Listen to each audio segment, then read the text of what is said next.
নমো ভগবতে বাসুদেবায়। জয় শ্রীকৃষ্ণ। রাধে রাধে। শ্রীমদ্ ভগবদ্গীতা এমন এক অনন্য গ্রন্থ যা মানুষকে শুধু বাঁচতে শেখায় না, বরং কিভাবে বাঁচতে হয় সেই সঠিক দিশাও দেখায়।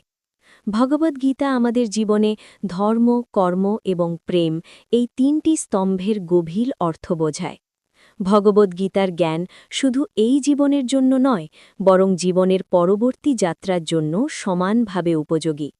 গীতা আসলে একটি সম্পূর্ণ জীবন দর্শন, আর যে ব্যক্তি এই দর্শনকে যথাযথভাবে উপলব্ধি করে জীবনে প্রয়োগ করতে পারে, সেই প্রকৃত অর্থে সর্বশ্রেষ্ঠ। শ্রীমদ্ ভগবদ্গীতায় রয়েছে মোট 18টি অধ্যায় এবং 700টি শ্লোক, কিন্তু বাস্তব জীবনে ব্যস্ততার কারণে সবার পক্ষে প্রতিদিন পুরো গীতা পাঠ করা বা গভীরভাবে উপলব্ধি করা সম্ভব হয়ে ওঠে না।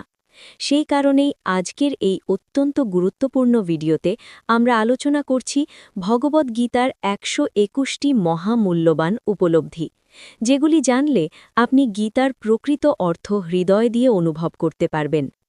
এই ভিডিওটি আপনি প্রতিদিন একবার রাতে ঘুমানোর আগে অথবা সকালে ঘুম থেকে ওঠার পর অবশ্যই শুনবেন। তাহলে চলুন এগিয়ে যাই পৃথিবীর সেই মহা জ্ঞানভাণ্ডারের দিকে, যা স্বয়ং ভগবান শ্রীকৃষ্ণ তার নিজের মুখে উচ্চারণ করেছিলেন। ভগবান শ্রীকৃষ্ণ বলেন, এই সংসার আমারই সৃষ্টি, এই সংসার আমারই মায়া দ্বারা আবৃত। আমি এই জগতের স্রষ্টা, পালনকর্তা এবং বিনাশকারী। আমি অতীত, বর্তমান এবং ভবিষ্যতের সকল প্রাণীকে জানি, কিন্তু বাস্তবে আমাকে কেউ সম্পূর্ণভাবে জানতে পারে না। যেমন অন্ধকারের মাঝেও আলো ঝলমল করে, ঠিক তেমনি সত্য সব অবস্থাতেই উজ্জ্বল থাকে। এই জন্য মানুষকে সর্বদা সত্যের পথেই চলা উচিত। মৃত্যু হল এক অটল সত্য, যাকে কখনোই পরিবর্তন করা যায় না। সংসার সৃষ্টির শুরু থেকেই জন্ম ও মৃত্যুর চক্র অবিরাম ঘুরে চলেছে।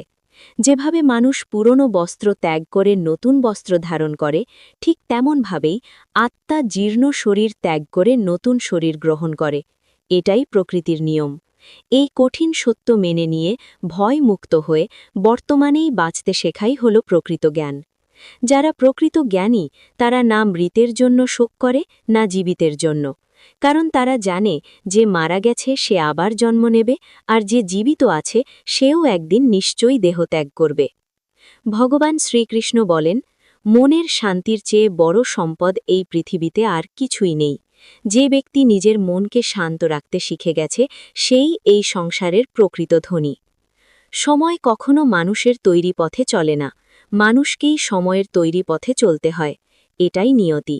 জীবন তখনই কঠিন হয়ে ওঠে যখন আমরা নিজেকে পরিবর্তন না করে পরিস্থিতিকে পরিবর্তন করতে চাই। কর্মই হল মানুষের সর্বশ্রেষ্ঠ ধর্ম। ভগবান শ্রীকৃষ্ণ অর্জুনকে বলেন, মানুষ কর্ম করার জন্যই জন্মগ্রহণ করে। কর্ম না করে কেউ এক মুহূর্তও থাকতে পারে না। ফলের কথা চিন্তা না করে নিজের কর্তব্য পালন করে যাওয়াই হল প্রকৃত কর্মযোগ। ক্রোধ মানুষকে নরকের দিকে ঠেলে দেয়। ক্রোধে মন অশান্ত হয়, বুদ্ধি লুপ্ত হয়, আর মানুষ নিজেকেই ক্ষতিগ্রস্ত করে। তাই যতই রাগ আসুক না কেন, নিজেকে সংযত করাই হল প্রকৃত শক্তি। এই সংসারে আজ যা তোমার আছে, গতকাল তা ছিল অন্য কারো, আগামীকাল তা আবার অন্য কারো হয়ে যাবে। তুমি খালি হাতে এসেছ, আর খালি হাতেই ফিরে যাবে। এই জন্যই মনের ওপর নিয়ন্ত্রণ রাখা অত্যন্ত জরুরি। মন হল বায়ুর মতো চঞ্চল। এই মনই মানুষকে কামনা বাসনার দিকে টেনে নিয়ে যায়, আর লক্ষ্য থেকে বিচ্যুত করে। যে ব্যক্তি নিজের মনকে জয় করতে পারে, সে নিজের জীবনকেও জয় করতে পারে।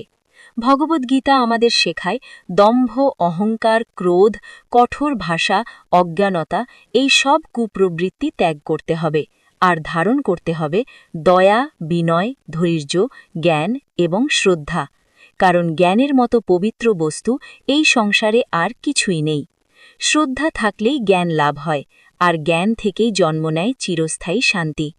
বন্ধুরা, আমি আশা করি ভগবদ্গীতার এই উপলব্ধিগুলি শুনে আপনার মন কিছুটা হলেও শান্ত হয়েছে। যদি এই ভিডিওটি আপনার ভালো লাগে, তাহলে অনুগ্রহ করে এটি আপনার প্রিয়জনদের সঙ্গে শেয়ার করুন, যাতে তারাও এই মহাজ্ঞানের আলোয় নিজেদের জীবন আলোকিত করতে পারেন। ভগবদ্গীতা প্রচারের এই ক্ষুদ্র প্রচেষ্টা যদি আপনার হৃদয় স্পর্শ করে তাহলে আপনার ভালোবাসাই হবে আমাদের সবচেয়ে বড় প্রাপ্তি। জয় শ্রীকৃষ্ণ। রাধে রাধে।